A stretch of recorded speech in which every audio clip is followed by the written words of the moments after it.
খসড়া ভোটার তালিকার সঙ্গে এবার থাকবে আরও একটি তালিকা। সুপ্রিম কোর্টের নির্দেশের পর প্রথম এই তালিকা প্রকাশ করতে চলেছে কমিশন।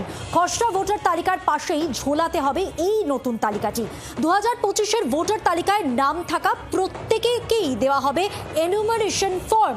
যারা এই ফর্ম পূরণ করে জমা দেবেন নাম উঠবে ওই খসড়া ভোটার তালিকায়, আর যারা এই ফর্ম পূরণ করে জমা দেবেন না নাম উঠবে পাশের তালিকায়।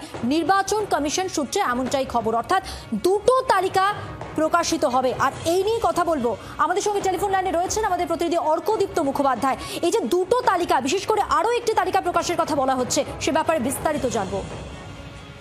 দেখো, আমরা জানি যে খসড়া ভোটার তালিকা এসআইআর এর যে ফর্ম দেওয়া হয়েছে সেই ফর্মগুলো সাবমিট করা হয়ে গেলে 9 তারিখ ডিসেম্বর মাসে খসড়া ভোটার তালিকা প্রকাশ করবে কমিশন। কিন্তু যেটা নতুন যে খবর পাওয়া যাচ্ছে ইলেকশন কমিশন সূত্রে, যে এই খসড়া ভোটারের সঙ্গে আরো একটি তালিকা প্রকাশ করা হবে, যেটা ঝুলিয়ে দেওয়া হবে বা পাবলিশ করা হবে এই খসড়া ভোটার তালিকার সাথেই, যেখানে যারা এনিউমারেশন ফর্ম জমা দেবেন না তাদের নাম অটোমেটিক্যালি বাদ যাবে খসড়া তালিকা থেকে এবং তাদের নামের তালিকা আলাদা করে ঝোলানো হবে এবং একই সঙ্গে কারণ বলে দেওয়া হবে ঠিক কি কারণে তাদের নাম খসড়া তালিকা থেকে বাদ গিয়েছে। অর্থাৎ কেউ যদি মৃত ভোটার হন, এনুমারেশন ফর্ম ফিল আপ করেননি, সেক্ষেত্রে তার নাম থাকবে এবং তার নামের লেখা থাকবে তিনি মৃত।